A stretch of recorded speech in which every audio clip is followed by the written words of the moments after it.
Good evening, ladies and gentlemen. It's great to see all of you gathered here for the public lecture, Nanotechnology to Nanoengineering, well less, maybe more. The public lecture organized by, jointly organized by Mechanical Engineering Sectional Committee of Institute of Engineers Sri Lanka and Sri Lanka Association of the Advancement of Science. Before the formal proceedings, I would like to invite Dr. Shiron Karunaratne to welcome all of you on behalf of Sri Lanka Association of the Advancement of Science.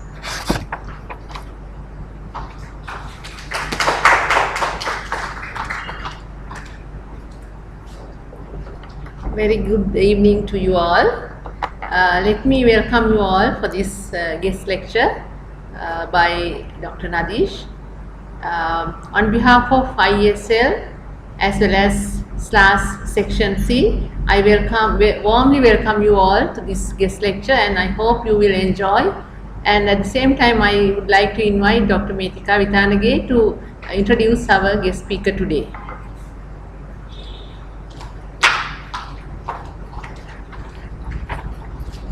Good evening.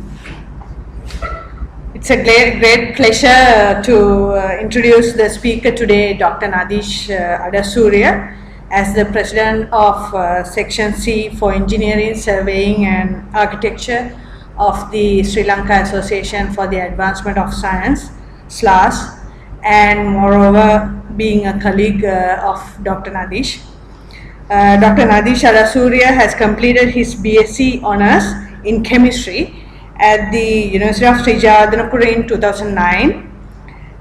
This was followed by an MSc Research degree in Chemical and Process Engineering at the University of Moratuwa and an MPhil in Materials Chemistry at the University of Cambridge, UK.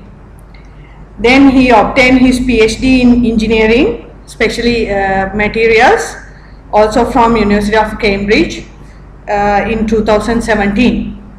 Very recently.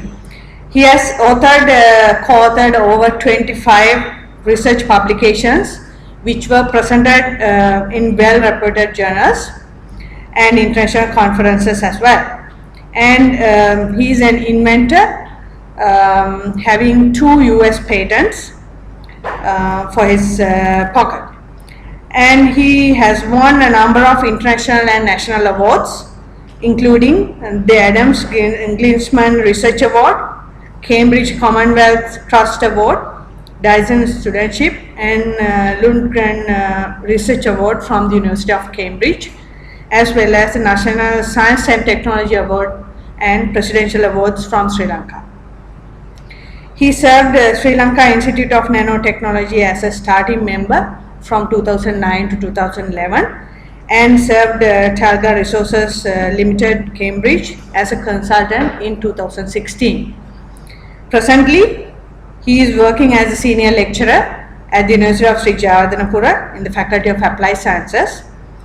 And his research interests are preparation, characterization and structure properties, relationship of nanocomposites specifically in the areas of energy, agriculture and pharmaceuticals. So I'm sure as a young nanotechnologist, Nadish has a lot of new knowledge gathered and experience to share with us, with the audience today. So I warmly welcome Nadish and asking him to deliver the lecture for you.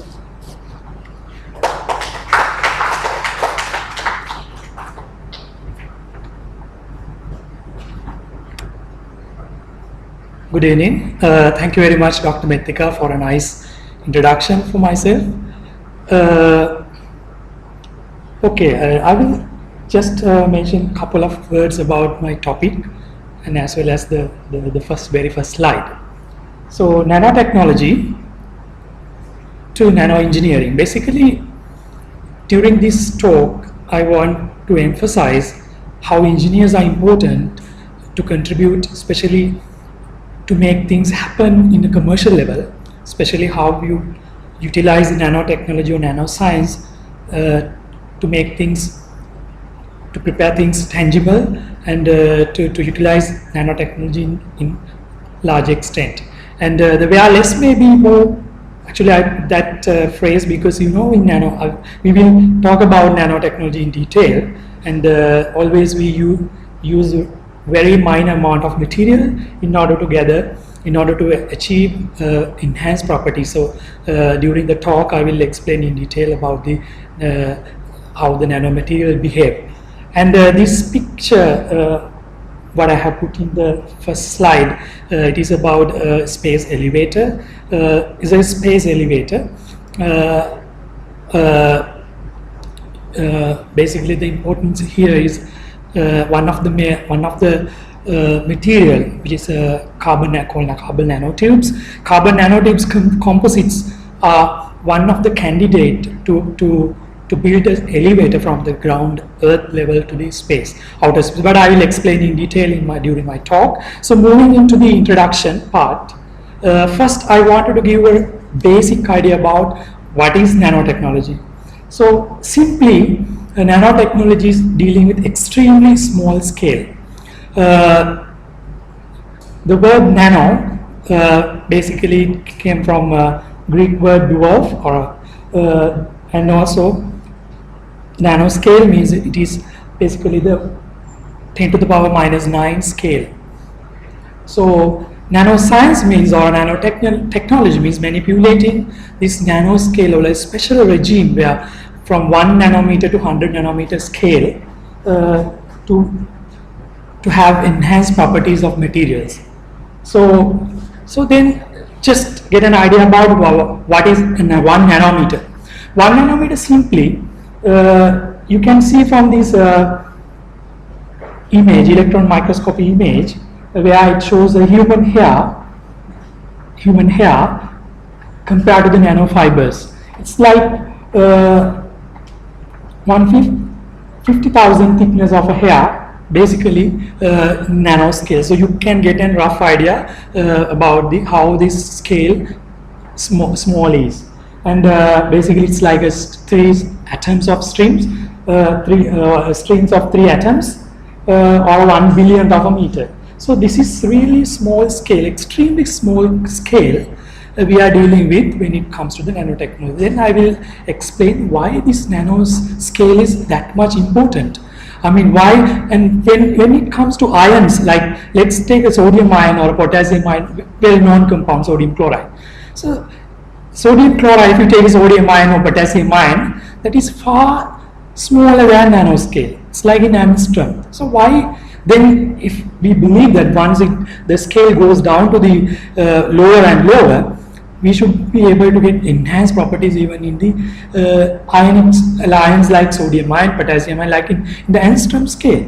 But you don't get that enhanced properties even in either in ionic species like angstrom scale and also in the micro scale. So I am going to, that is a fundamental idea why this nanotechnology, what's the speciality of nanotechnology, and what are the governing factors which give the which gives the strength or the power to have enhanced properties for materials. So I will talk, because that is the key thing here. Actually, I wanted to emphasize, because researchers are doing nanotechnology, then why this nanoscale behave completely different? So I wanted to stress out that point.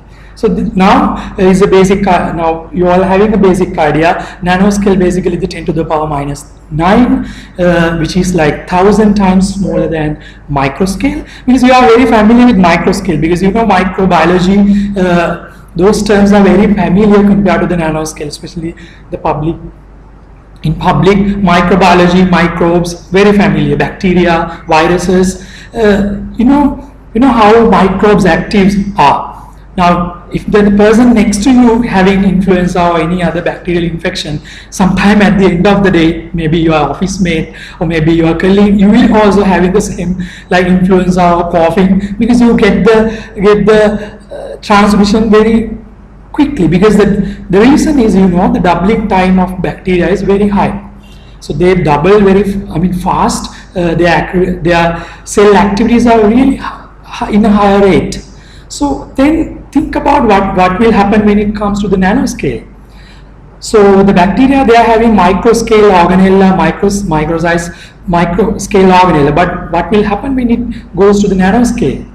So why microbes having higher activity or higher rates in their metabolism? That is because they have a very higher surface area, so they can interact with the environment and they can exchange their materials, or they can take their food from the medium, and at the same time they can excrete very fastly, to remove their excreted materials. So now just I mentioned that the one factor is the surface area. I will discuss about the surface area in detail. So then nanotechnology term actually came from Professor Richard Feynman's well-known talk, which was delivered in 1965, titled "There is a plenty of room at the bottom." So this is one of the milestone for nanotechnology. I think many of them are aware about this speech, because it's a well-known speech about nanoscience, because it was in 1965. In 1965, he stressed out controlling things in a very small scale can achieve different properties, enhanced properties. So he stressed out that even without having proper scientific experimental background, he pointed out this 4C. We can do something. We can do some. It's sort of revolution. You can do some science. We gaining this the importance of having the nano regime. So he pointed out. Also he stressed out, why can't we write the entire 25 volumes of Encyclopedia Britannica on a head of pin? Right. So he pointed out that point. That was in 1965. Right. But then at that time, sure, it may be just a joke, because things are changing rapidly. But now we are utilizing, or we are experiencing nanoscience with a real scientific experimental support. Now we are having techniques. I will discuss about the techniques and all. But this is one of the key point where researchers pointed out about the importance of the nanoscale, or the working with a very extremely small scale. And this is just to show them get an idea relative idea about the size of materials. So here you can see different sizes, like from millimeter scale, like size of an ant, and human hair, like 50 to 120 micrometers, and red blood cells 7 to 8 micrometers, and the ATP, ATP and all these stuff into biology, like in cell organellas and some enzymes, and DNA, of course, it's a nanomaterial, like 2 to 0.5 nanometer scale. Basically, our brain composed of DNA. Basically, that is the genetic material which which do all the communication, all the regulations in our body. So that system in nanoscale. There are many organellas in cell. When it comes to cell organellas, mitochondria, most of the cell organelles having the nanoscale materials, and manufactured materials from the very high scale, like head of a pin, like 1 to 2 millimeters, and also going back to very small scale, like carbon nanotubes, it's like 1 to 3 nanometer diameters. So this is to get an rough idea about the relative sizes of materials, and then you can get a sort of comparison with the higher scales and the nanoscale. As I mentioned earlier, from the Richard Feynman's talk, that he stressed out we can do many things using this extremely small scale, but you won't find much literature I mean, even after few decades only, this nanotechnology appeared in the scientific arena.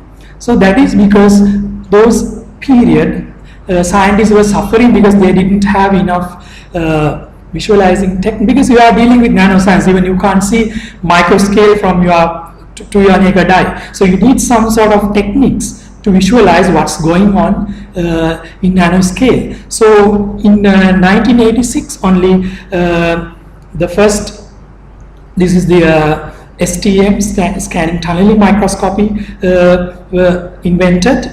1986. This is one image shows that this is graphite sheet. In scanning tunneling microscopy, what the basic function is, you are having a material and you are having a probe. Those are probe techniques. You are having a probe. There's a sort of current flow from the surface, from the material to the probe of the microscope, and based on that current, you image.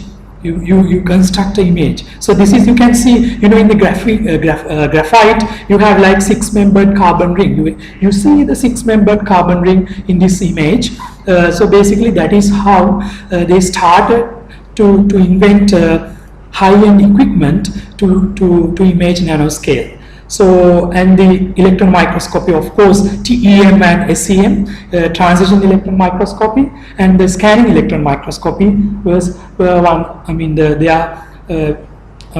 they plays a very big role when it comes to nanoscience and visualizing things, and whatever the composites or whatever the material you fabricate, we use these techniques to visualize them. And the other technique, one of the interesting technique, because that is called atomic force microscopy, and in here also it's a probe technique. You have your surface and you have a probe, and the probe raster along the surface, and based on the interactions, the van der Waals interactions, you image the surface. That is one of the the universal technique in the nanotechnology, because in SEM, TEM you are dealing with electrons and in a high vacuum system. So, but in this technique, the atomic force microscopy, you can very easily do in normal ambient conditions to image surfaces. This image, one of the interesting images, that is why I put it there. This actually in 2008, scientists sent an AFM,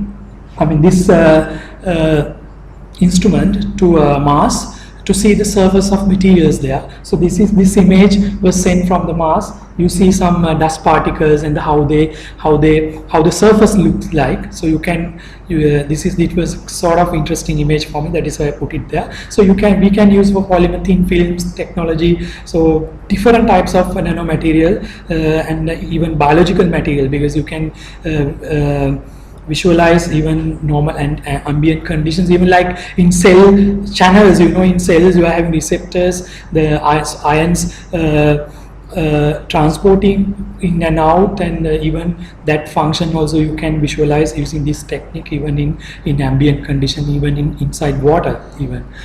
So once scientists invented these techniques, only nanotechnology become much popular among the scientific community, and then you know what you are doing. You can visualize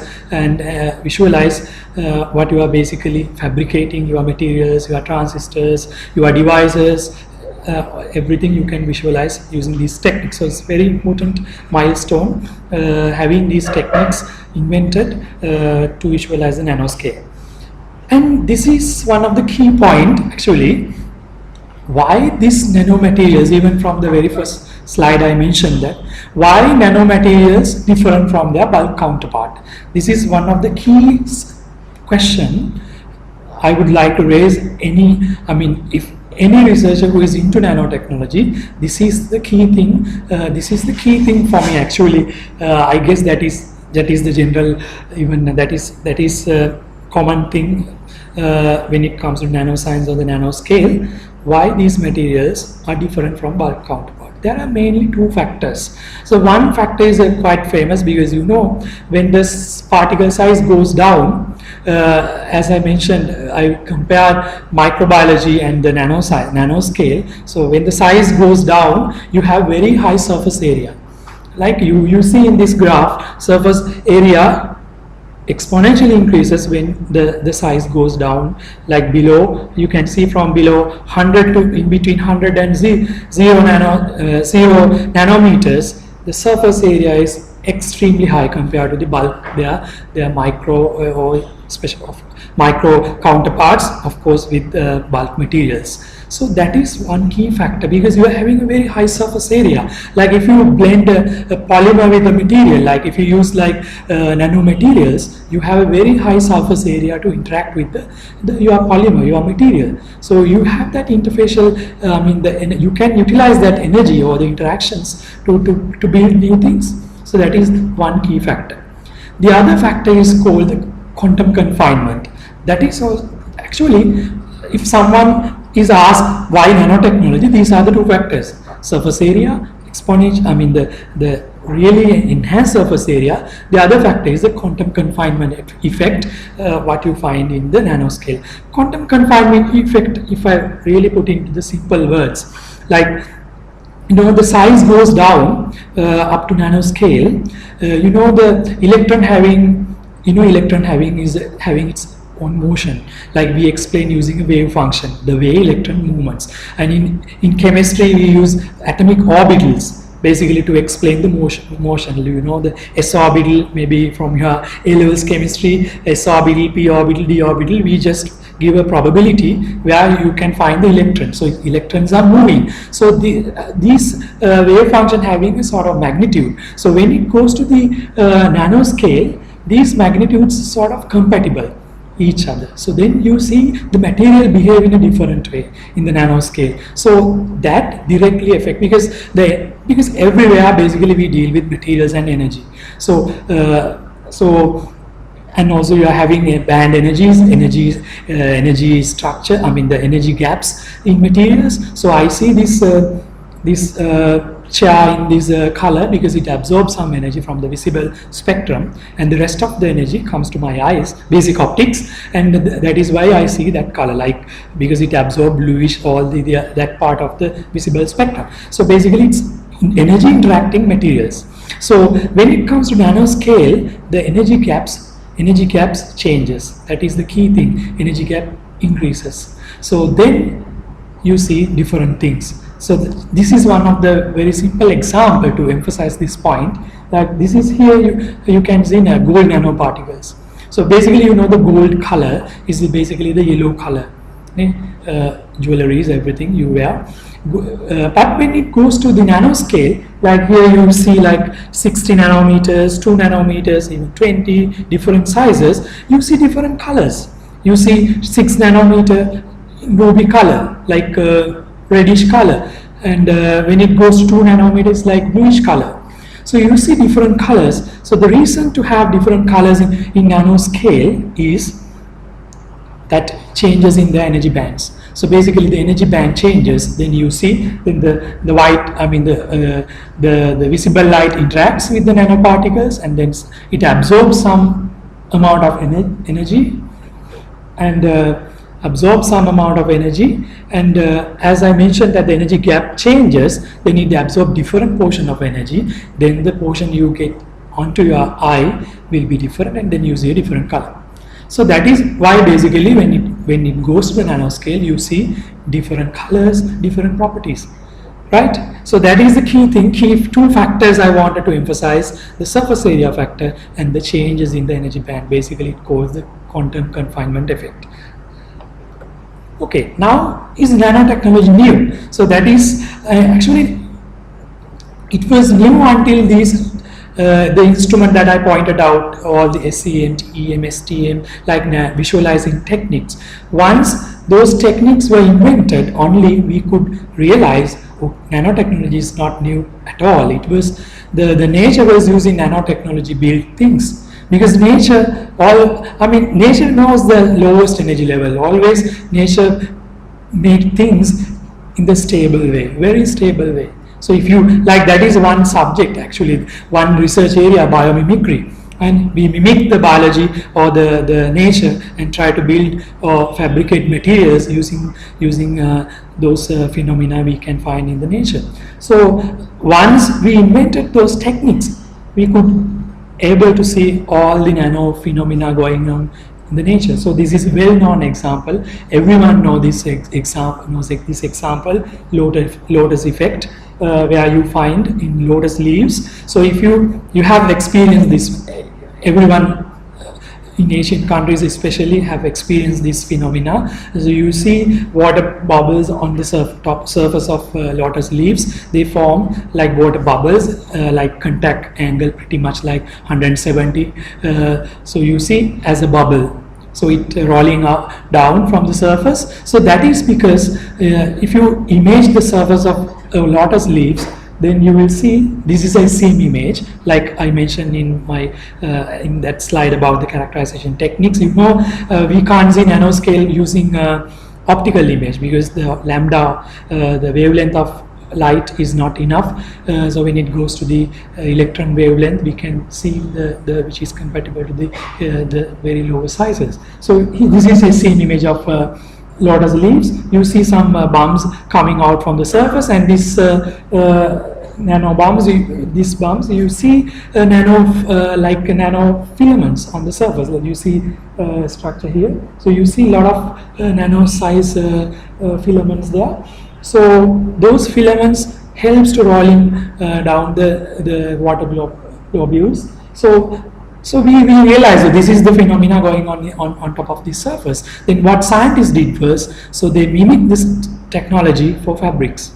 So even now in Sri Lanka also you can buy these textiles using this technique. Even leading fabric companies in Sri Lanka also personally well aware that they are utilizing these techniques and they are using the benefit of nanomaterial to prepare this anti-dust smart fabrics, self-cleaning fabrics, because when the dust fall down on the fabric surface, itself rolling down, and you can have the self-cleaning property. And at the same time, if you can embed like some nanomaterial, I will mention about in the next slides about some antibacterial nanomaterial like silver. If you can embed such a nanoparticle in this fabric, then you can have the antibacterial property at the same time. Then you don't want to wash, you will know these facts actually. I mean now these facts already has gone to the general public even. So you can repeatedly use these fabrics even without washing, because you know one sweats, because sweats itself is not having any bad odor. Is a colorless solution, no bad odor at all. So but once sweating, with time bacterial attacks the sweat and utilize the material there, and then finally it forms odor compounds. So if you can kill the bacteria at the very first place, then no bacteria on your fabric, and at the same time you have this self-cleaning property, so no dust will stick on the surface. So you can use the same fabric for 1 week, right? So that is the technology. You can buy even just you can Google even from Amazon or any websites, and if you want to see from the in the websites, and at the same time many companies in Sri Lanka, leading fabric companies, actually they're having their own products, patented products, and but most of the products they send off to foreign countries. So this is how we use nanotechnology. I mean, simple example to use from lotus leaf to the self-cleaning smart fabrics. And later, now you know, now it is more advanced. Now scientists, they are trying to embed even some devices on fabrics. You can measure even your medical related parameters, and now it's more advanced actually in the research fronts. So, and this is also I'm showing a couple of examples. We can get an idea about how the nature playing with nanotechnology. And this is one of the well-known example. Gecko can walk up glasses, even hang upside down. So why? The reason is if you image their paws or their hands using a electron microscopy, then you can see like nanoscale protrudings coming out from the surface. So as I pointed out, the key factor, one factor is the surface energy, surface area. So they're having very tremendously high surface area to interact with the wall. I mean, they're having, you know, the basic physics, the force towards the in between the interactions in between the wall and the pose of the gecko, and if it is higher than the gravity, then it can nicely working on top of the walls. So basically they use the nanotechnology to work upside down using this nano fabrication, like nano fabrication, which was given them by the nature. And even spider silk, if you see the nanostructure, they are having nanos assembly, because in nature even this self-assembly is one of the technique. I mean, one of the nature's creation or nature's technique to prepare very, I mean, the nanoscale material. Even like, if you like see seashells, you have played in your childhood with seashells in coastal, in beaches. You see different nice patterns there. So basically those patterns are created. I mean, in sea water it is having all the ions and everything. Everything is there, right? And we dump everything in the sea. So these ions and these like D block element ions and these colorful ions, they deposit in a very controlled manner to make in a nanoscale. It's called self-assembly to form very nice patterns. So nature always using nanotechnology. And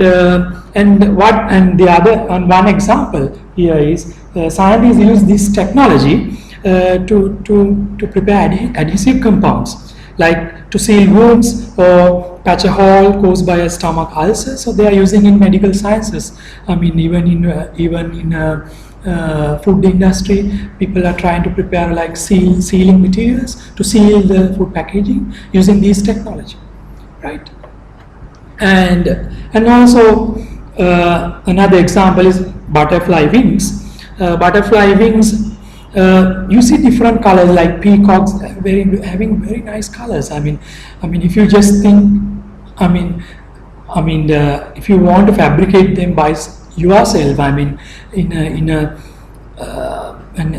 not from the nature's using nature's technique, but if you try to do it in a lab, you know how hard it is. I mean, these colors, I mean, you get very nice colors, especially in butterflies, like in birds, in like peacocks. So if you image these feathers, these wings, then you see they are having a narrow scale arrangement. They are having, because you know as I mentioned, the basic optics, when the way light interacts with the material changes, then the color changes. So in these cases, when the nanoscale, they can change the sizes because they are having small pockets here. In this image, and then the size of the pocket changes, the way light interacts changes, and then you see different colors. You have more room to have different varieties, right? So this is one example. And so those examples, actually I wanted to emphasize how the nature used nanotechnology to fabricate things using the lowest energy pathways. So these are some examples where human beings made, but later now only we are realizing, okay, they have used nanoscale phenomena to get these nice paintings done. Actually, this history goes to like Roman era. If you visit European countries, most of the churches there, you see these tinted glasses with nice ruby colors. So those colors, because later scientists analyze these colored materials to see what is the composition. So then they realize they have been using gold nanoparticle to achieve it. Because I mentioned in the earliest slide about when the particle size changes, energy gap changes. When the energy gap changes, the way light interacting also changes. So then the same thing here, they have used nanoscale gold nanoparticles to get these nice ruby colors. and also this cup also goes down to like 1600, I guess. Like this cup that name comes from a Roman, Greek king. So they have used in here also, they have used gold and silver nanoparticle. The side they illuminate either from the front or the back side.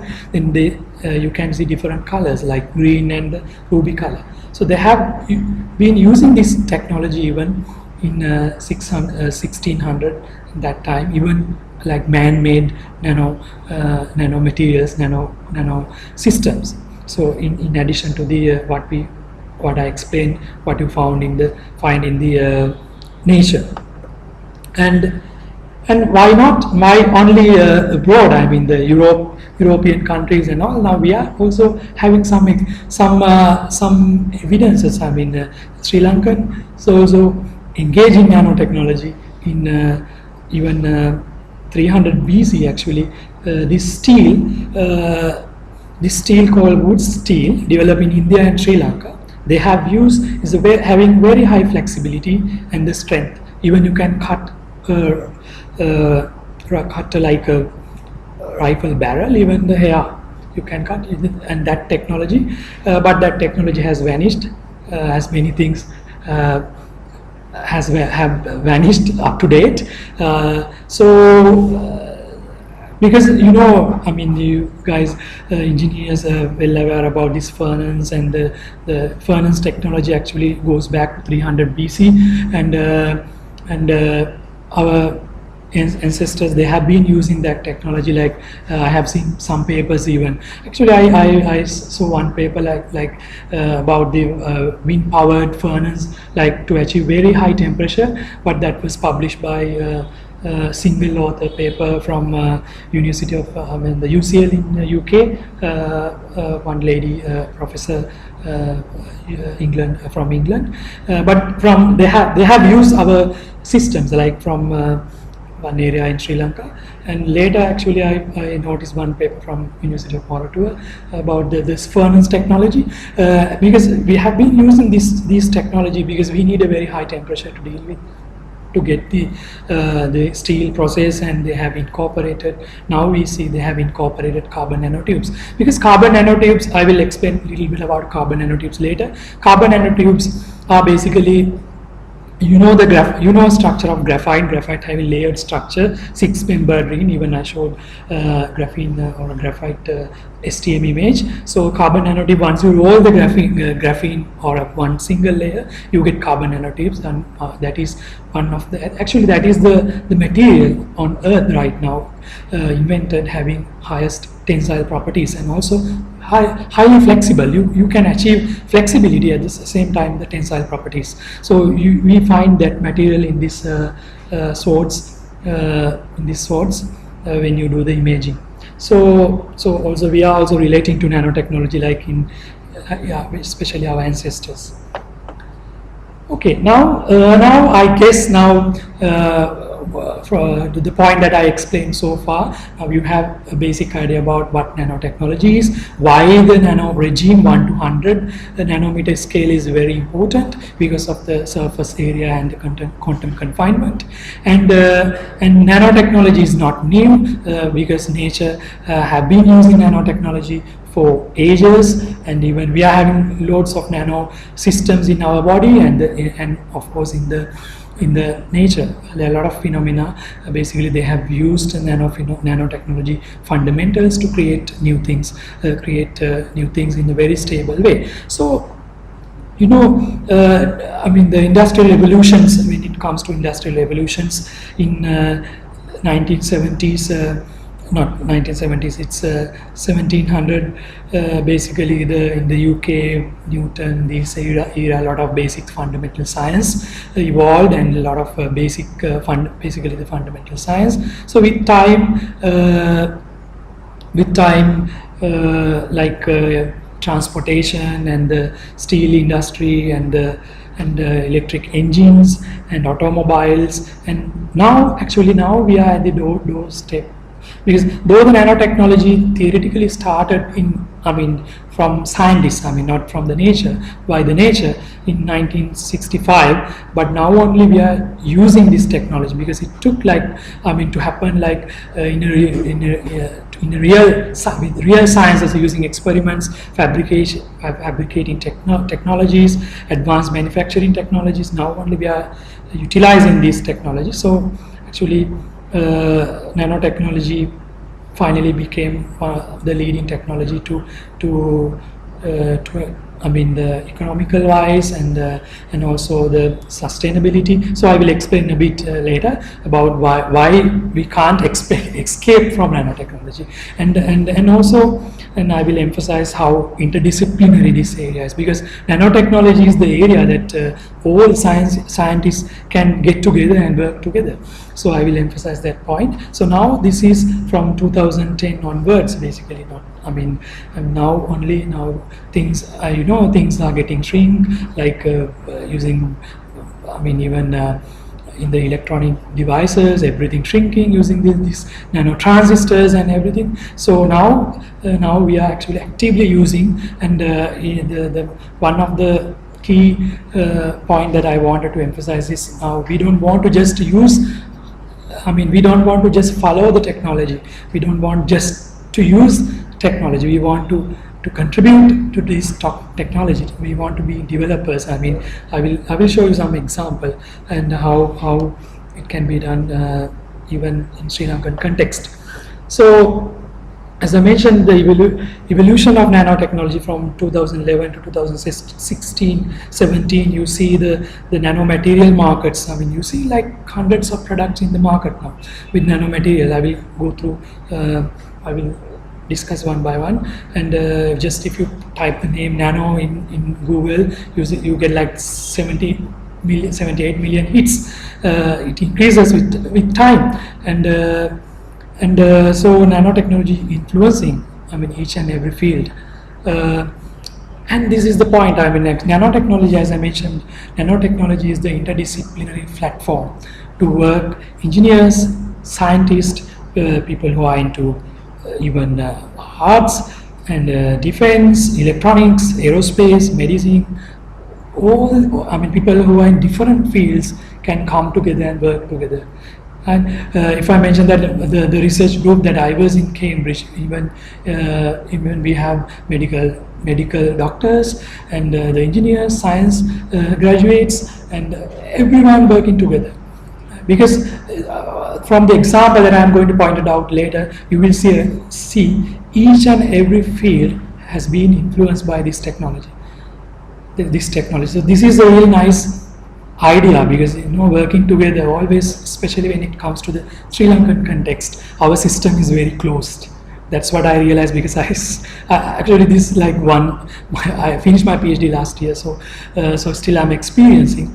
So our system is very close. So this actually, then I realized, okay, nanotechnology is the best platform for us to get together and work together. We can work with mechanical engineers when it comes to nanofluids and the aerospace materials, and we can work with electrical engineers, energy storage, and fabricating devices, transistors, capacitors, and when it comes to biology, many things, and the agriculture. Right. So this is the technique. Actually, especially this technique is very important for us especially in Sri Lanka. So we can work together, and this will help us to achieve the openness and to work together to build the economy in our country. And then this is also one of the milestone I wanted to mention. Now we just talk about how the nature use nanotechnology, and this is the man-made nanotechnology, which is in 1988 from Toyota company.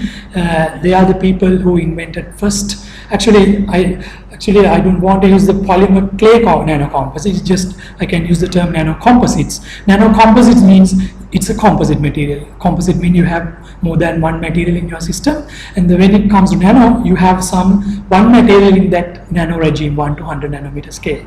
So in here they use this technique, and they patented in 1988. They use clay and polymer. They use nylon 6, and they use one of my favorite polymer material, because I'm moving to clay materials. And really, because even we are having some deposits in Sri Lanka. We are having nano clay deposits in Sri Lanka, in Murukkan area. So they use this composite. They use this composite material to make covers for the timing belts, and then later they even use for many applications in automobile.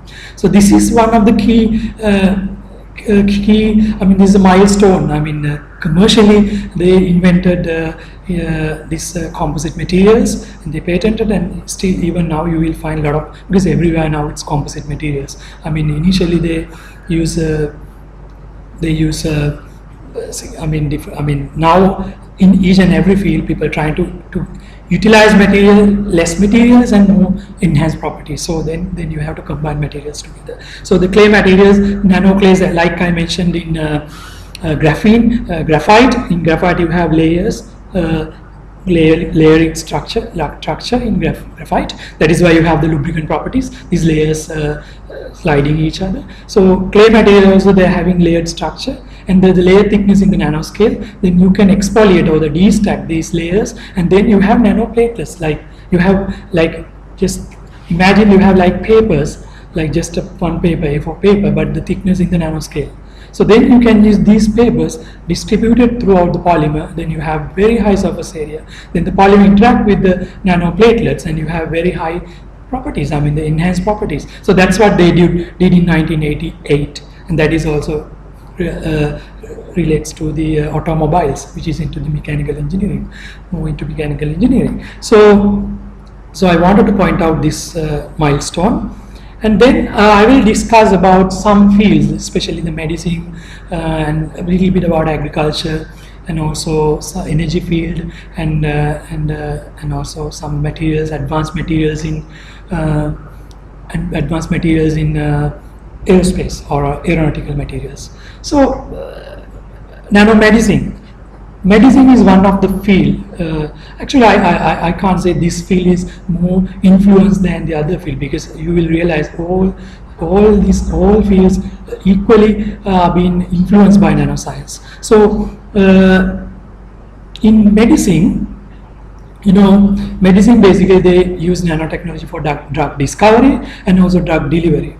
So drug delivery is one of the very sensible example. I can give some very simple examples. So drug delivery is very important, because when you have a tablet of Panadol, you have a matrix there. You don't have you have a matrix. You can't have the active component only itself.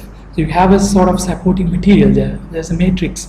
So when it comes to cancers, chemotherapy, in the cancer treatment, people use very toxic, highly toxic drugs. So once you have the chemotherapy, you see you have experience, because the cancer rates is very high all over the world because of the food and many factors. So when the cancer, the chemotherapy drugs, when you have them, what happens? They kill all the the cancers. They double very fast.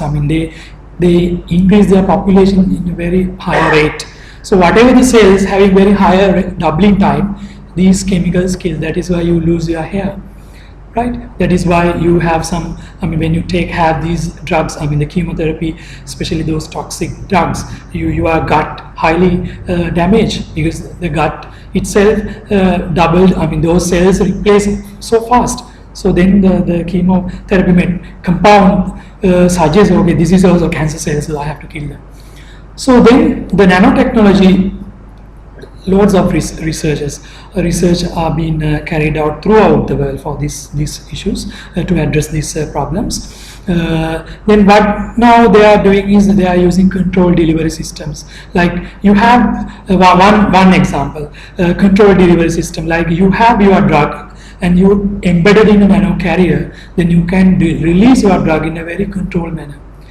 Even like for gastrics, they use antacids to dilute your gastric fluid in your tummy, in your stomach. So then they use like one of the material here is the layered material, 2D material here. These 2D materials like clay, always clay, easily I get attracted to clay materials. So you have like layered structure there, as I mentioned earlier. So you can incorporate your drug molecules in between these layers. Then you trap your drug material in between layers, and once you have, once you administered, once you administered the drug, then drug release gradually to the environment or in your intestine or in your stomach. So they use this technique, and they use different types of nano carriers. What I have mentioned here is liposomes, micelles, nanoscale micelles, and the polymeric nanoparticles. So they are using now. You can just search even in Sri Lanka, as far as I know, for cancer treatment, they practice these slow release drugs. They prescribe slow release drug materials, and this is one example. I was talking about cancer therapy. So this is one of the technique scientists, the research are being carried out, because in this case, like I mentioned, for cancer treatments, if you get if you get a really highly toxic drug compound, then it affects all the other organs in your body. The cells which divide so fast drastically affected. So then what nanotechnologists or scientists suggest, what they use is they now they are trying to use some nano carriers. Now here this material called magnetic nanoparticle called magnetite. Magnetite, even we are having magnetite in Sri Lanka, magnetite ores. So you can get nanoparticle. You see this material attract to the magnet. So what you can do is you can have these nanoparticles which are having magnetic properties, and then you can combine with the drug material. Then magnetic drug and the magnetic nanoparticle composite itself having magnetic properties. So then once you administer that magnetic, the drug molecule which is having the magnetic properties, then you can externally apply a magnetic field. Then all the drug molecule will transport to the particular place where you have your cancer, and then only that place only will be affected. Then you can save the other organs. You can reduce the adverse effect for the other organs. So this is one. These are not. Like in 1965, when Richard Feynman mentioned that we can do many things in small scale, and you can write Britannica encyclopedia on a pinhead. Then the scientists definitely they might have laughed at him. So now there are many suggestions, and the trends and scientists are pointing out we can do different things, and but at the moment it may be like a dream, but dream will come true with time. It needs time. We never thought that we will have very small devices. Now Intel people, they they millions of transistors they fabricate in 1 millimeter square. But we didn't know that if you go back to 20 years back, 15 years back, we never know. So this is one technology. Actually, you can reduce the other adverse effect using magnetic nanoparticle, which we see some green light in the future. And also nanorobots. That is one. The future developments. Nanotechnology, using robots. And there are a lot of many YouTube.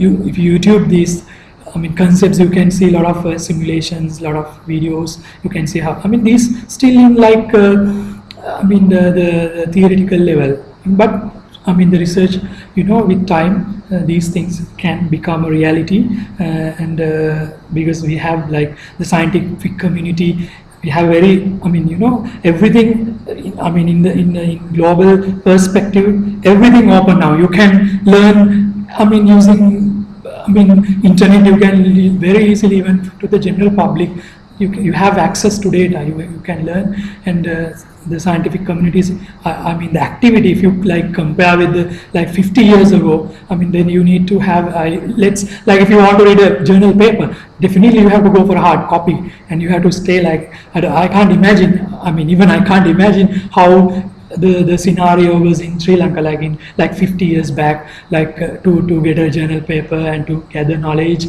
and even having you need to have the hard copies. Now I mean simply we download the paper, and within few seconds, okay, I want to read this area, I want to read that area.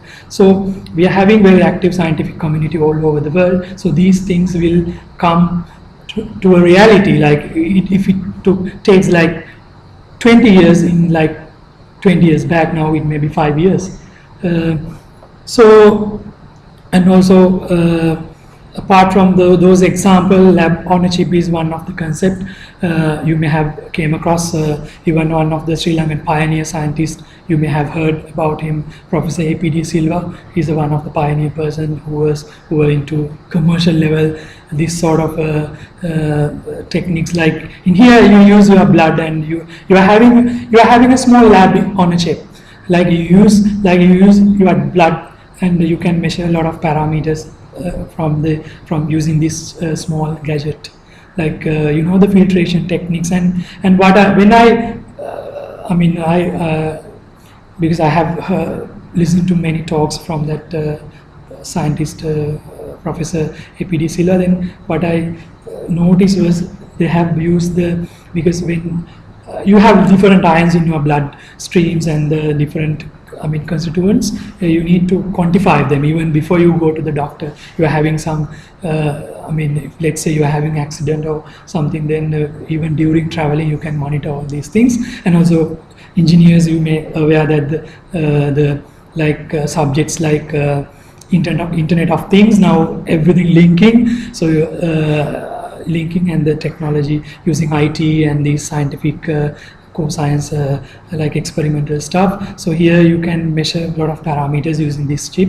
Like in here also they used, what I wanted to emphasize here is they use like nanoscale size molecules. Because you have the nanoscale, and you can, sensitivity goes up, because that is the one key thing here, sensitivity.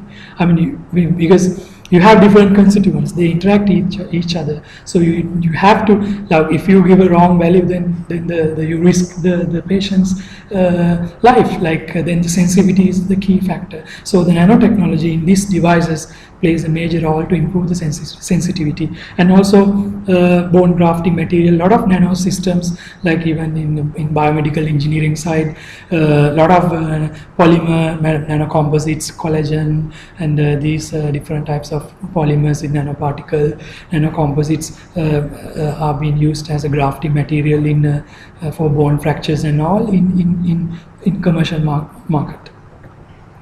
Okay, this is the last slide for nanomedicine, and this is not directly into medicine. Even if you go to supermarket in Sri Lanka, in our local supermarket, you will find a lot of sunscreens using TiO2 nanoparticles.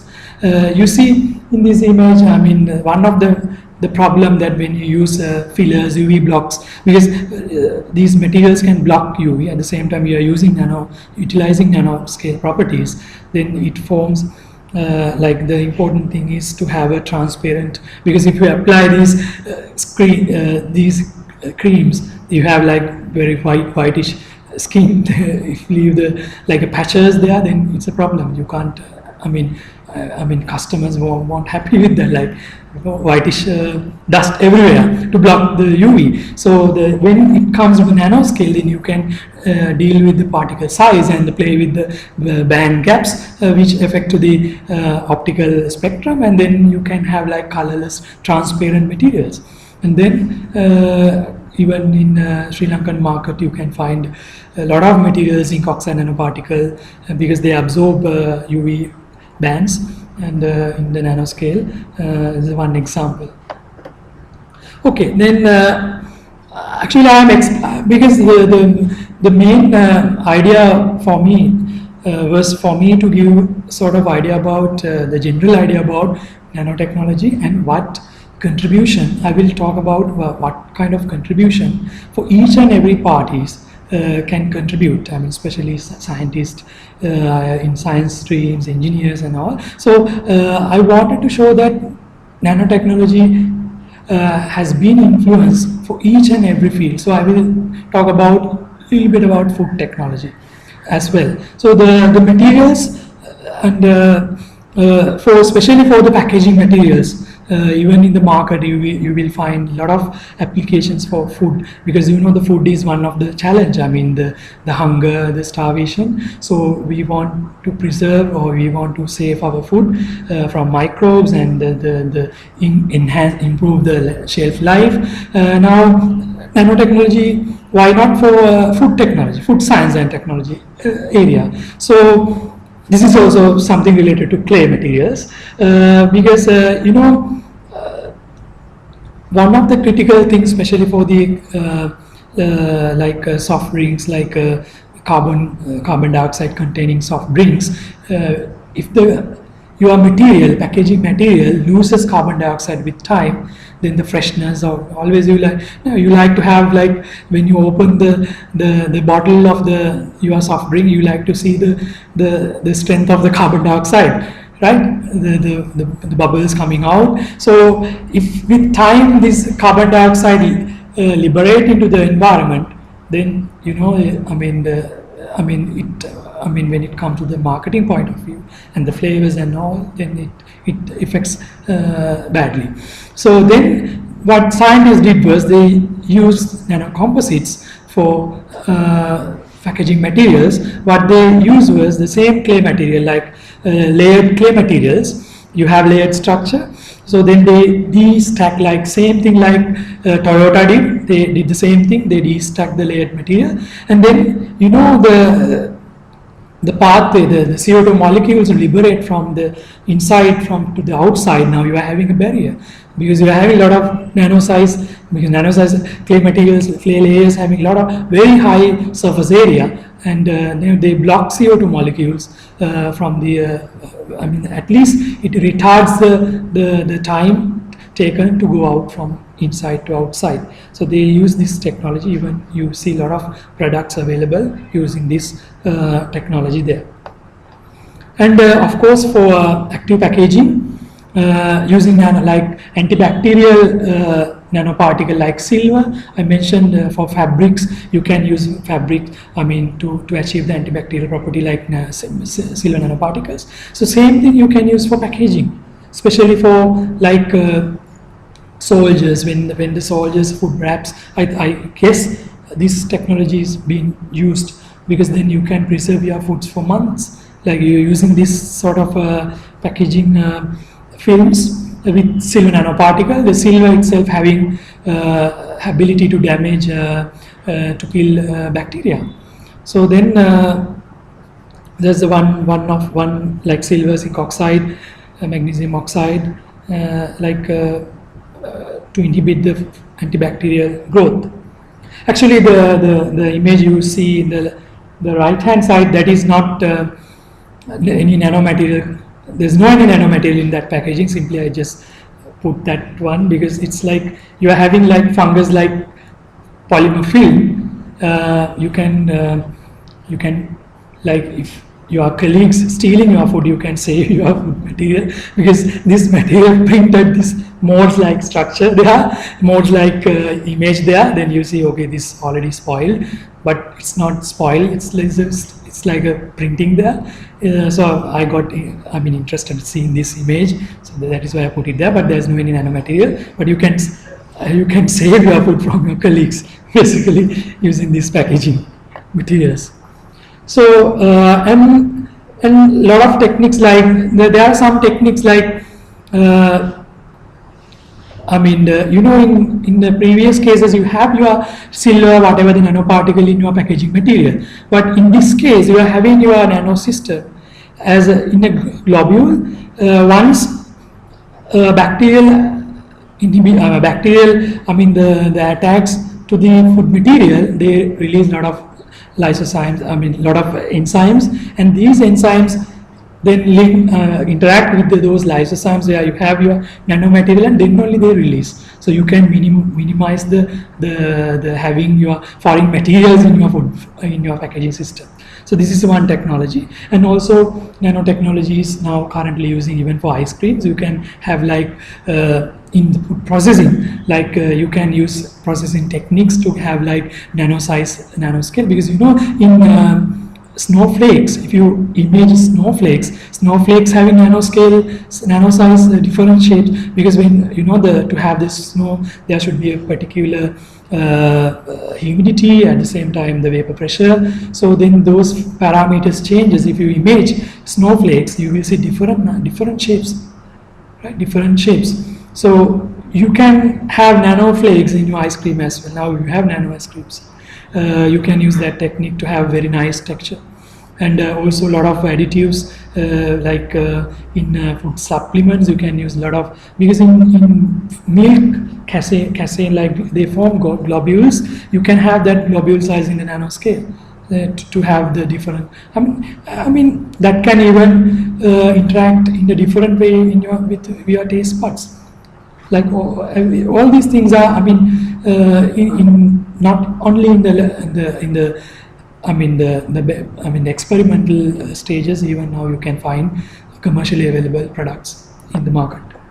And also another example, like there are some sensors, like you can see some materials, especially because sometime you can use micro size material also to have the same property, but when we use the nanoscale material, as I mentioned, you have like, the sensitivity is very high, right? Then like even with a minute amount of contaminants, because of the sensitivity, it shows the changes. Like in here, smart labeling to monitor the changes in the temperature, pH, and evolution of different gases inside the package, and then the color changes.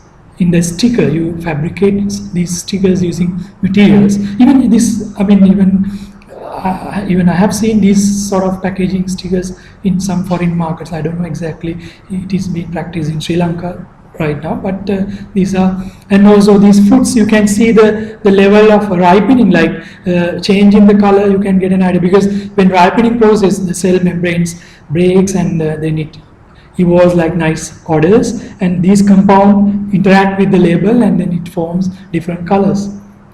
So if you want to have like, the highly ripened and the very, the later stage, okay, I like, this is my taste, then you can go for that, just checking the the color of the image, right? And you even, of course, for food, meat industry, you can get using Ti2 nanoparticle and some colored materials, changes in the color to get an idea about the oxygen content. High oxygen content inside the food material, the food packaging, then a lot of the reactions going on with oxygen leads to deterioration of the food. And also even I have seen in Sri Lanka also some advertisement, okay, we are using nano silver in our surfaces, like nano silver used for different packaging materials and different surfaces. Now it is also you can find in the commercial applications like antibacterial silver nanoparticle coating. Okay, and then this is also relates to actually food industry, and also a little bit into the medicine as well, like nutraceuticals. Like nutraceuticals, not exactly a food, the drug material, but you can have nutraceuticals for prevention of diseases, right? This is because we were doing some work for nutraceutical in 2015, like using our own materials like turmeric, and we use some in here also clay materials, using a nano clay to interact this active component you find in turmeric, and then you prepare some tablets. And then, because one of the main problem with turmeric is water insoluble. The main compound curcumin, water insoluble. So we wanted to have a nanomatrix, at the same time emulsion to enhance. From these images you see the yellow color enhance with time using this matrix. we were working on this, the nutraceutical material. That is also one field which has been influenced by nanomaterial using nanomatrices. And this is for agriculture. Actually, we have done many research projects on agriculture even before I started my PhD, though my PhD was into energy materials, because the key idea, actually, what I believe is, if you know the fundamentals and then you can apply for any fields. Basically, you have to spend your time and read and learn, and then if you know the composite science or the basic material science phenomena, then you can apply either for medicine, either for energy, either for aerospace, either for agriculture, for any fields. So I should mention this. Innovations actually we did when I was attached to Sri Lanka Institute of Nanotechnology as a starting member from 2009 to 2011. We were formulating nano matrices based fertilizers, because the fertilizer industry, one of the main problem is we use urea, and this urea leaching out to the environment. Like 70% of urea goes to the water bodies, like you see the eutrophication and the nitrates and everything in water bodies. So what we did here was we wanted to minimize this leaching out of unnecessary leaching out of plant nutrient into the environment. So what we did was we used nanoclay system to entrap plant nutrients. And also, actually, this, as far as I know, this was the very first. I don't know, maybe wrong, but as far as I know, this is the very first patent, US patent filed from granted and from Sri Lanka, completely based on nanotechnology. In 2011, I contributed to this work while I was doing my master's in chemical engineering department. And in here, the same simple phenomena we use. We use plant nutrient material and entrap with the nanoclay. And then, once you entrap it, the layered material, they releases in a sustained manner, like I explained in drug industry. So we apply the same phenomena to agriculture or fertilizers. And that paper, even we published that paper in 2011, and that was one of the pioneer paper into this into the nano-based fertilizer formulations. Because still these fields are growing actually. Now, there are a lot of space still. Like Richard Freeman said, like there are a lot of space at the bottom.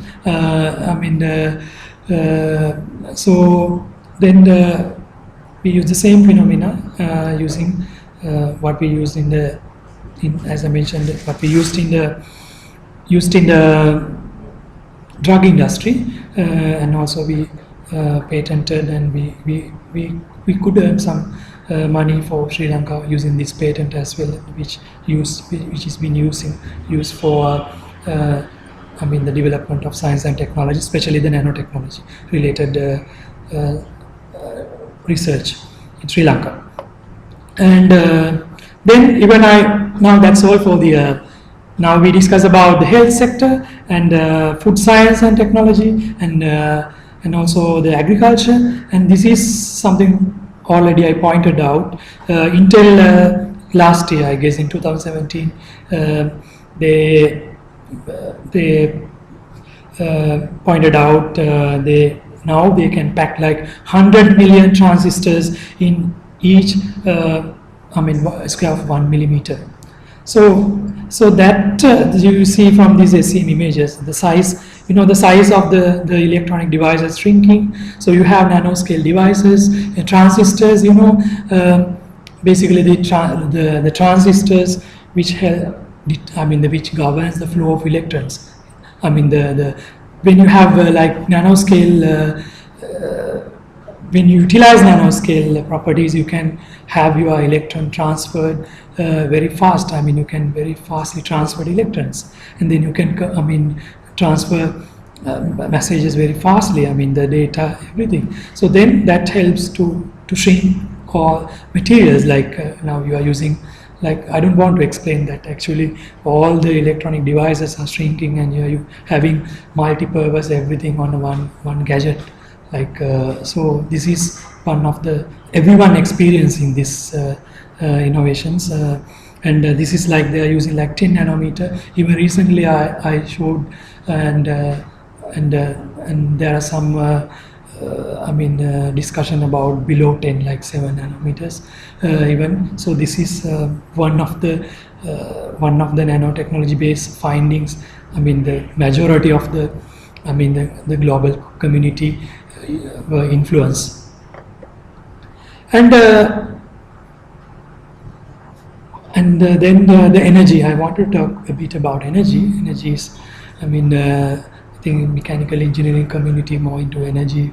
I mean, they are playing a big role in when it comes to energy. And the nanotechnology can improve how we harness energy, like solar cells. The solar cells, and then the scientists are using nanoscale materials in dye synthesize, and at the same time now perovskite solar cells has attracted some attention and to improve the efficacy, and basically there's a big role for nanotechnology in solar cells. And store energy, basically energy storage devices, fuel cells, batteries tremendously influenced by nano. There are key research groups who is dealing dealing with a lot of companies, and they're having their own innovations, and lithium-ion batteries, and basically the electrodes you can improve to improve the electron transport and all using the nanoscale surfaces, and the capacitors. Actually what I did was during my PhD I was fabricating some materials using nano and polymer nanocomposite, and I try to utilize the nanotechnology in my best using nano-sized electrodes, nano-sized thin films, nanoparticles, and what will happen. So I will explain a bit about my PhD work later when I discuss about the store energy and the distribution of energy and the use of energy, and all these fields immensely influenced by nanotechnology. And also like printing. Now this printing technology in many fields we use, because now when it comes to the commercialization point, you need to have like advanced technologies. We are utilizing the properties and the enhancements of advanced technologies, but it should be practical, and printings it was one of the key the manufacturing technology for nanofilms and even solar cells. You see some even now, even in handbags they use solar cells, and printing. I wanted to emphasize this kind of manufacturing technologies you can use in nanoscale devices. And energy storage, a little bit about energy storage. Basically there are different types of devices: capacitors, electrochemical capacitors, batteries, fuel cells, and there are two factors: the power density and the energy density plays a major role to determine the efficacy of energy storage device. Energy density means gives an idea about the amount of energy it can retain in the material, and the power density, how fast you can release energy and how you can charge your system. And basically during my PhD I was focusing on dielectric materials. Basically you are playing with the polarization. You have in capacitors you're having dielectric materials, so you are applying energy, and then you are applying energy, basically you play with the polarization. So there are different types of polarizations in your materials. So what I did was I was playing with the polarizations of nano materials. Here I use nano-sized nanoparticles and thin films, also in the nanoscale, like 100 nanometer thin films. So because I wanted to use nanotechnology in best, in maximum. So then you are having like mini capacitors, like this was the model we use, and you have nanoparticles and you have electrodes deposited in the nanoscale, like 100 nanometer thickness electrodes using thermal evaporation, and you are having like nanoparticle embedded within the polymer, and then you play with your nanoparticle. Like you can, as I mentioned earlier, when the size changes, energy gaps changes, color changes, everything changes. Then I was using some different, even I treated some nanoparticles with plasma, then what will happen to the surface, and then the polarization effects, and then what will be the outcome of the energy density. And we tried different nanoparticles, and we use some because I use some my chemistry knowledge to interact with some modifiers using nanoparticle and some different modifiers, then how the polarization capability changes. And then because if you use two components like A and B, like having different dielectric constant or any property, in here it is dielectric constant, normally we expect to have our the result we normally expect to have in between two components you are using, A and B, in between A and B. So, but the interesting in nanoscale is you can have completely different value, or a very, like in my case I use one of the polymer which has not been used in the literature, is a cellulose based polymer which is having very high dielectric constant, like 23, and I used here to nanoparticle having like nanoparticle like 50, but I could obtain dielectric constant with a very less leakage like 200. But that is the interesting feature of nanotechnology, because you can't, now you are having a completely different nano world inside your capacitor. Like you have nanoparticles hanging here and there, and you are having very high surface area and mini capacitors, nano size capacitors everywhere within the system. So that was basically, and then I try to understand how the charge transfer happened from nanoparticles to the polymer, and how you play with the band gap and to get enhanced properties. Basically, that was my PhD work. So I wanted to discuss a bit about my PhD work as that related to the energy storage, and then also we studied using a conductive atomic force microscopy, the one technique that I mentioned in my previous slides. Like we studied how the charge transfer happens using a conductive probe, how the charge dissipate inside the like 100 nanometer thin film.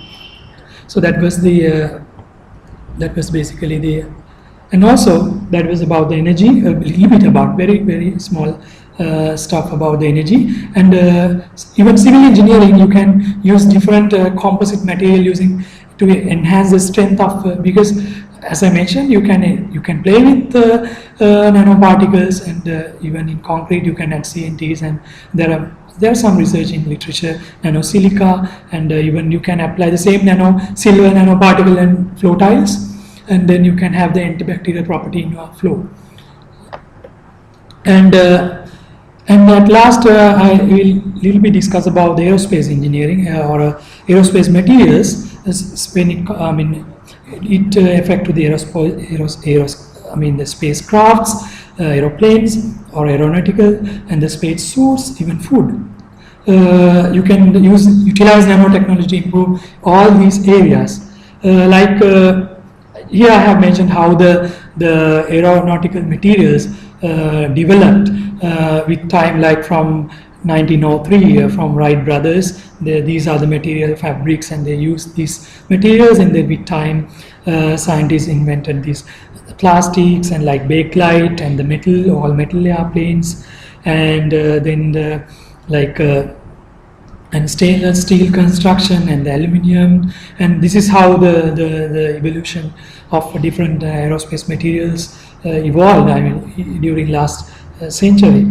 And in plastics, and then 1942 composites, fiberglass composites, and the superalloys, and the carbon fiber, one of the material immensely used in many applications, and then the boron fibers, ceramics, and the aluminium, lithium, and different materials. And where we, currently, actually what we are using currently is basically the composite. Like this is one of the example, I mean well-known example, Boeing 787, one of the revolutionized aeroplane.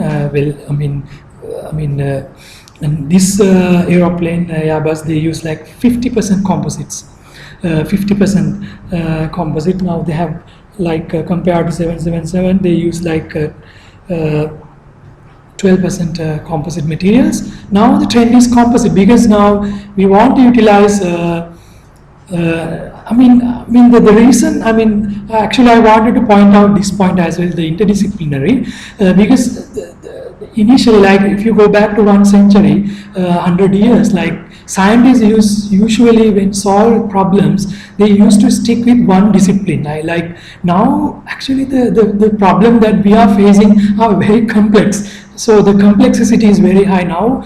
Now we can't stick with one discipline to solve problem. Now we want support from each and every fields. So that is why interdisciplinary approach become more popular.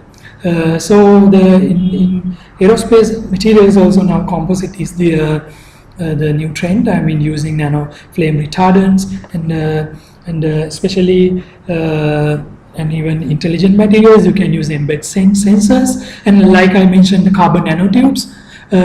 Carbon nanotubes is the one of the the prominent material which is having a very high hope, because carbon nanotube, as I mentioned, it is having very high tensile properties and still they are flexible and light. So carbon nanotubes is the one of, and there are a lot of composites are being formulated for aerospace applications using carbon nanotubes, and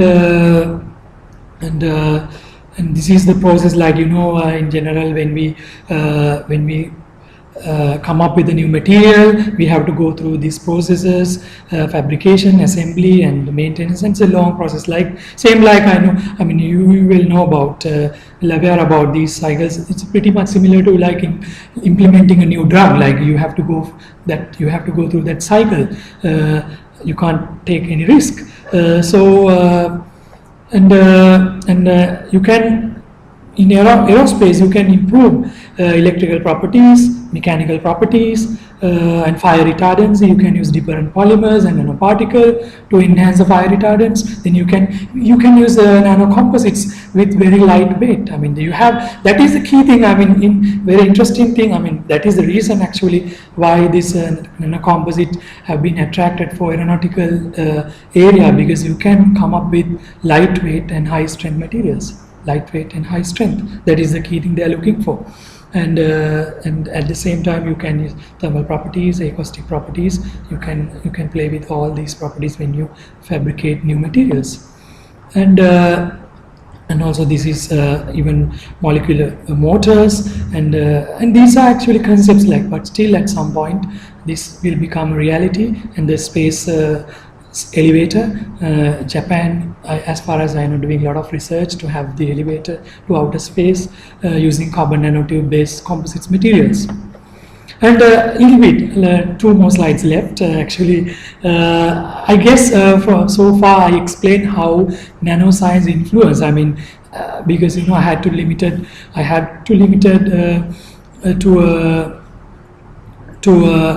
to time factor, because I explain only some fields. Basically, nano material, we are having a lot of nano material, nano resources in our country. Like ilmenite, we can prepare TiO2, nano TiO2, Murukan area, nano clays, magnetite, like I mentioned, magnetic nanoparticle, Matale, and quartz, Matale Ratnapura, vein graphite, one of the best vein graphite, Bogala, and nano forms of graphite. We can, like graphene, all these stuff. We can starting from nano vein graphite, we can prepare these nanomaterials. And I just wanted to actually I just put some I mean, I didn't want to stick with all these universities because I'm dealing with most of them. That is why, I mean, because I personally know that they're having facilities, because we are having facilities in Sri Lanka, because nanoscience is not a rocket science. I mean, you don't need to have like clean rooms, I mean, high-tech labs. I mean, because like techniques like X-ray diffraction, like many of the universities, Peradeniya, Jawadanapura, Wayamba, even IFS, all these Moratua, having these because I have used their facilities, that I put all these I mean, universities here, and especially the Slintech having all the facilities in under one roof, all nanotechnology based techniques. Simply, if you want to prepare a nanocomposite, you just need a stirrer and a balance to measure your materials. I mean, it's not rocket science. I mean, when it comes to fabric, I mean the analyzed materials. Now in Sri Lanka, we are having many, I mean, couple of electron microscope in universities, and even ITI in universities. And also now everything open, like you can send your sample to, I mean, nearest countries like China or India, very easily you can get analyzed. I mean, this is something, I mean, this is not like for I mean, presenting like what is happening all around the world. I mean, we are doing, I mean, we have very limited facilities because I just started my career in Sri Lanka. So we are having very limited facilities, but we are fabricating nanomaterial. We are trying to get something out, and that is, I mean, you are having the mindset, interdisciplinary approaches, and then you can do something, and you can utilize this technology, because you can't escape now, because this technology has affected to each and every field. I mean, you can't be an island, I mean, sitting alone. So and if you like read, let's just Google, like with respect to your field, you will see a lot of improvements, innovations going on. As I mentioned, nanotechnology influences each and every field, and it is an interdisciplinary platform that is, I think, very interesting, because everyone can work together, and also well aligned with the sustainability concept, because we are using minute amount of materials. That is also very important, and also of course, when it comes to the implementation, the engineering role pretty much critical, because we do prepare all the stuff in the bench space, and then when it comes to the scaling up, chemical engineers and all the other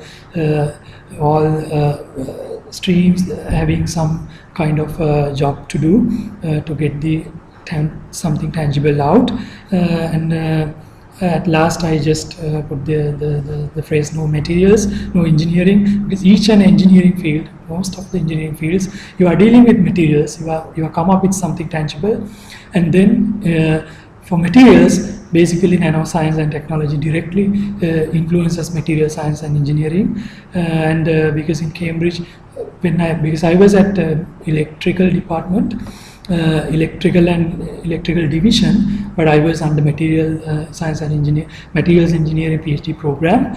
But then I realized that everyone doing materials. I mean, they are fabricating different zinc oxide nanowires. I mean, different capacitors in the nanoscale. Everyone doing, even civil engineering people, they have make different composite materials. And then I realized that, okay, everyone, the material influence, because I realized that how this interdisciplinary science influenced each and every, because in Cambridge we are having one department, engineering department, the biggest department in the university, and we are having a lot of divisions. So we get the chance to influence for each and every divisions. So then I realized that each and every divisions, they are utilizing the nanotechnology, they are max.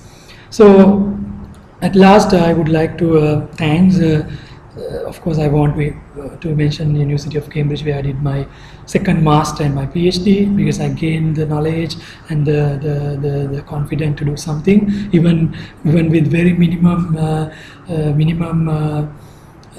facilities in here to that mindset, to gain that mindset. And also, of course, I want to mention Slintech, where I started my nanoscience career as being a starting member in first 20 people in 2009, and I gained many patents and many publications as a starting. I mean, those publications were the very first from Sri Lanka, solely from Sri Lanka. And I like to mention my current working place, the University of Sri Jawadanapura. And also I really like to thanks to SLAS, especially SLAS President Dr. Methika, and also former General Secretary Dr. Banduni, and also Dr. Siromi, giving myself this opportunity to making a platform to discuss my ideas. And also I would like to thanks IESL all and also your participation. And if you have any question, you can ask. Thank you very much.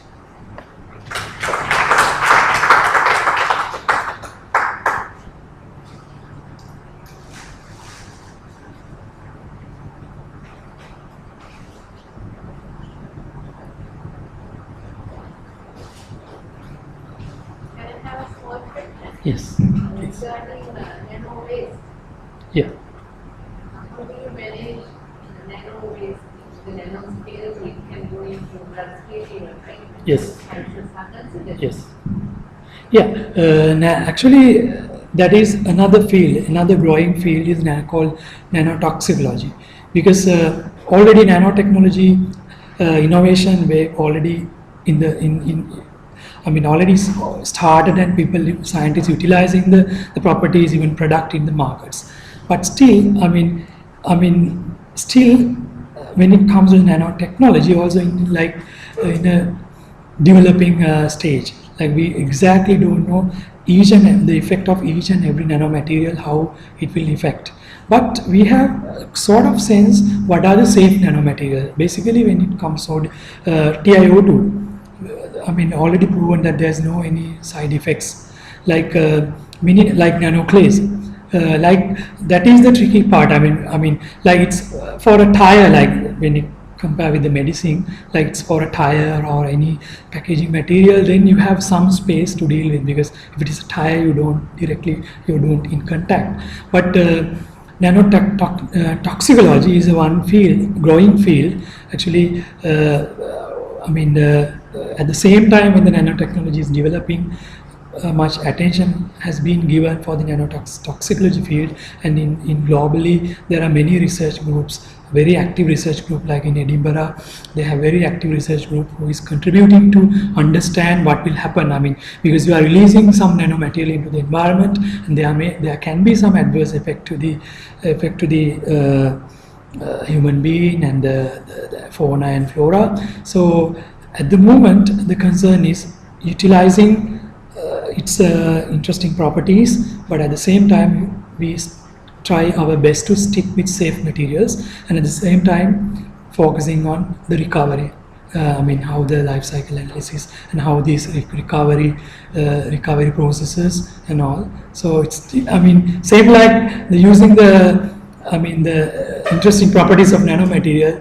That research area, nanotoxicology, is another huge research area actually, which is really critical, because like after 20-30 years, sometimes you may be worrying, okay, we use this technology, okay, now we are having adverse effects. So to minimize the effect, that is why currently, even in my case, if I formulate any composite, I always try to stick with safe nanomaterials like nanoclays, even like there are a lot of regulations. Even now in Sri Lanka, we have our own regulations using nanomaterials. Recently, a couple of years they formulated. So each and even FD, even food and agriculture, even in US, they are having their own regulations. So we blindly can't use, like when it comes to the commercial level, like toxic nanomaterials. We have to stick with really friendly nanomaterials. But we have some risk, but we don't want to wait until we realize all the adverse, all the all the possible adverse effect of each and every nanoparticles or nanomaterial, like blocking the enhanced properties what we can use for our economical development. So we have that concern in nanotoxicology area. Maybe I first introduce myself.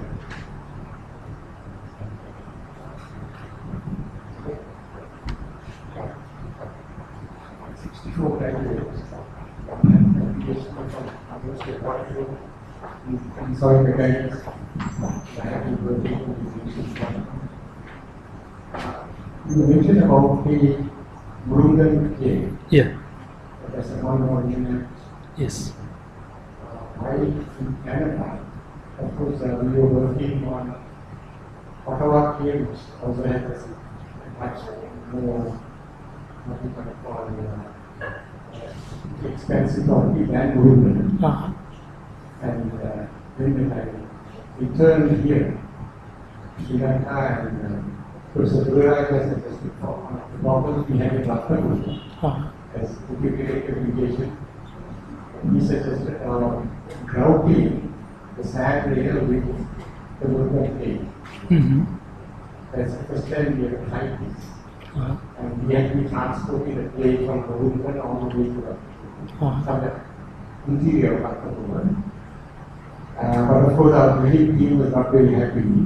They were used to drilling and carving cement, and they were not very cooperative. So the interview we had to teach our themselves.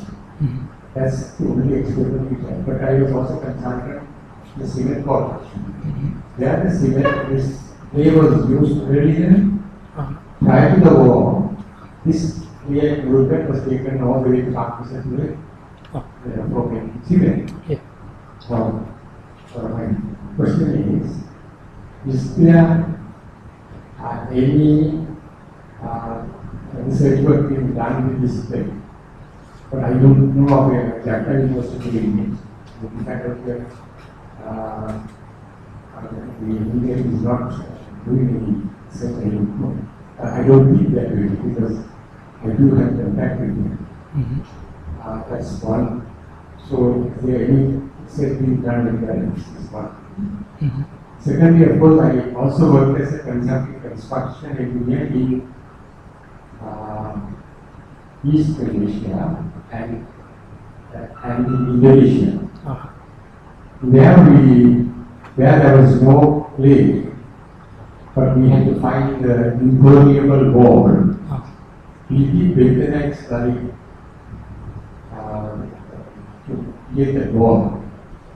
Now there again I think there must be nanotechnology, but nowhere else in Sri Lanka anybody interested in doing that. In the education department they are not so very interested in bentonite clay. So has any activity or anything been done with bentonite? That's also expensive clay. Yeah. So whether any activity or anything could be done or any activity, any research being done with it. This is so my question is whether any research is being done with Yeah, one I got the question. And bentonite, of course, we don't have here. Yeah. But whether any further research has been done. Thank you. Yeah. Actually, Montmorillonite, the pure form of Montmorillonite, it is having when it comes to Murungan area, one of the main problem we have is we have some metals like metal oxides like iron oxides and also silica, and the purification actually they are, as far as I know, Slintech was engaging some purification trials like basically removing all the ions, iron oxides and heavy metals like iron and also the quartz. So normally bentonite is a form of MMT. You are having the same clay structure, but you are having more quartz there. So the pure bentonite is a really like very fine powder. Even I as far as I know, some food formulations, I have seen some research, like they have been using this clay. It's a very fine powder. This is the pure form. What we have in Moroccan, I have seen the clay material from Moroccan. You have, it's a very rough clay. You have a lot of silica there, and all the stacking, like you know, if you have an X-ray pattern, you can get an idea about how stacks are arranged using the X-ray diffraction. So the what I saw from the PO, I mean the Moroccan, from the Moroccan area, this basal reflection is very small and distorted because you have a lot of other impurities. So at the moment, as far as I know, because from starting from bentonite also you can end up with MMT, like removing all the silica portion.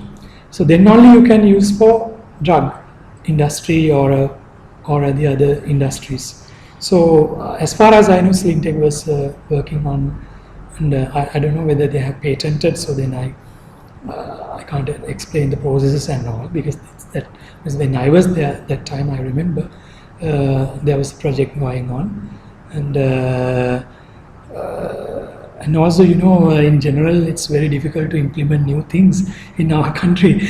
That is the that is the bottleneck actually, because in fertilizer patent also,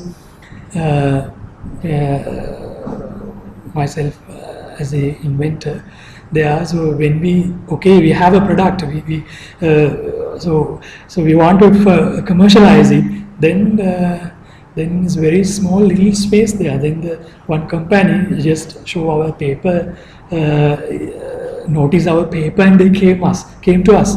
So then only, so that is how it happened. I mean, you know, so I still am, too young to understand in general, what I realized for last 1 year, like even less than 1 year, my PhD. So it's very difficult to change the system, and our system is not open. I mean, always different groups. So that is why I pointed out the nanotechnology is a nice platform to put everything together and work together. So I guess at the moment there are, as far as I know, they are doing some getting nice. I mean, the proper color, everything, because they have that all the aspects. I mean, even the color and the squarts and the other metal ions content, everything, they have the concern as far as I know. The presentation is shown that we use nanomaterials and solar materials for getting the temperature. And is an instance or example where you use solar materials for cutting or preserving thermal energy to reduce the loss of thermal energy? Yes, actually, even like for example, you may have heard about nanofluids. Like so, nanofluids. I mean, the nanofluids having different thermal properties. I mean, absorbing thermal energies compared to the normal fluids. So, you know, as I pointed out the basic phenomena when it comes to the nano scale, you can alter their properties. Like there are a lot of materials you can have, like that's if I give the example related to the nanofluids, like in microprocessor, like microchips. Now the scientists are using nanofluids to absorb energy, to absorb the heat in the system. So they are having more heat absorbent properties compared to the normal fluids. So the reason is they are having that they are more surface area, and they interact, and they are ready to interact with the other, the radiation. So definitely you can find novel materials even as the thermal insulators. At the same time, some material really high, you can achieve the very high thermal conductivity. So that's what I don't know whether you got the answer. That's what you. I was more focused on insulation. Yeah. Then exactly I can't point it out. Okay, this material, but as far as I know, because already we have a lot of thermal insulated, materials with thermal insulation. So then there may be, why not having some nanoparticle to enhance these properties? Like in microfluids, they have enhanced the thermal transfer, like especially in microchips. One of the problem is heating the system, so they use nanofluids. So same thing in the other way around, you can have some materials with trapping the thermal energy or thermal insulation. I can't exactly say this is the material, but there's no reason for not to having to explore new materials, because scientists are exploring over each and every fields. Different materials.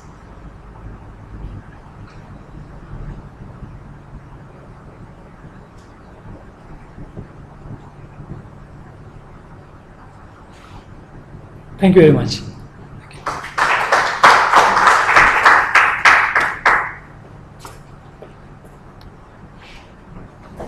Right. Now it is time for hand over the token of appreciation to Dr. Nadish. For that, I cordially invite Engineer Dinesh Abesundara, Deputy General Manager MAS and Committee Member of Mechanical Engineering Section Committee to the stage.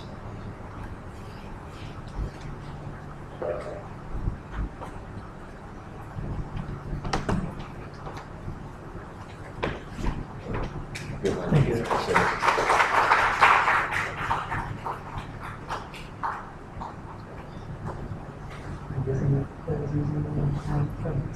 Exactly, this is something I want to ask about the time is permit. Yeah. Amazing. Yeah. From Yeah. Japanese there after a long time. Yes.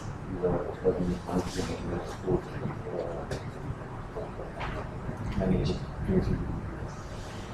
And I know what that's going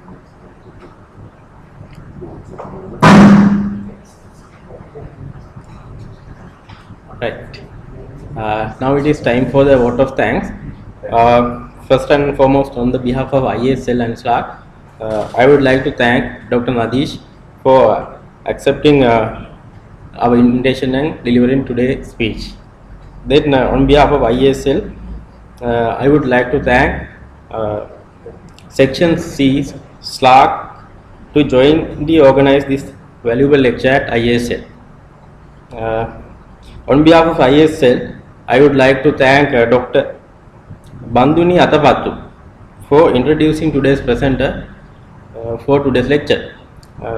She is currently member of ISL and both ISL and SLAC.